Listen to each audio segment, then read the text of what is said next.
कृष्णाजी पंत भास्कर वकील। अफजल की सबसे आखिरी और महत्वपूर्ण चाल थी कृष्णाजी पंत वकील को भेजना। अफजल ने शिवाजी महाराज की श्रद्धा पर घाव किया, उनके रिश्तेदारों को मारने की सोच से कैद किया, उनके प्रांत पर हर जगह से हमला किया। ये सब करवा के उसने शिवाजी महाराज का मनोबल पूरी तरह से चकनाचूर करने का प्रयत्न किया और इन सब के ऊपर अपने वकील को एक धमकी भरा पत्र लेके भेजा। उद्देश्य साफ था। अफजल सोच रहा था कि मैं क्या कर सकता हूँ वो मैं शिवाजी महाराज को अपनी हरकतों से पहले ही दिखा चुका हूँ। अगर अब इस पत्र को सुनकर वो मेरी शरण में नहीं आया तो मैं क्या करूँगा उसकी झलक इसी पत्र में लिख दूंगा। ये असली पत्र उपलब्ध नहीं है, पर उसका आशय शिव भारत में दिया गया है। वो ऐसे है।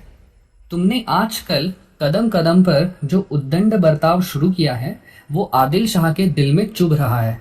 निजाम शाही खत्म होने के बाद जो मुल्क आदिल शाह मुगलों को देने वाला था वो तुमने हड़प लिया है। दुश्मन को जिसे जीतना मुश्किल है ऐसे चंद्रराव की जावड़ी को भी तुमने ताकत से हथिया लिया है। जिसका सब कुछ आपने छीन लिया हो वो लोग तुमसे नाराज हैं। तुम आजकल बादशाहों के चिन्ह पहन के घूमते हो, इंसाफ करते हो, तख्त पर बैठते हो। इसलिए तुम्हारे बंदोबस्त के लिए मुझे आदिल शाह ने भेजा है।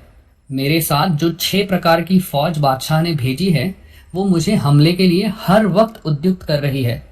मेरे साथ लाए हुए सूरमा मुझे हर घड़ी जंग का ऐलान करने के लिए उकसा रहे हैं।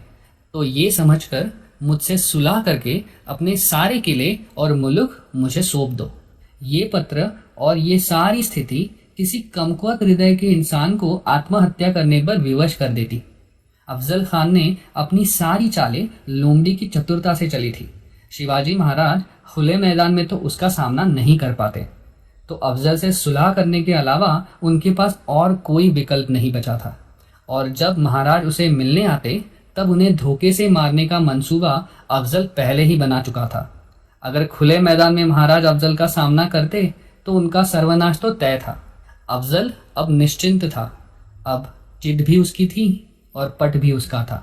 अगर आपको ये वीडियो पूरा देखना हो तो स्क्रीन पर दिख रहे वीडियो पर क्लिक करें।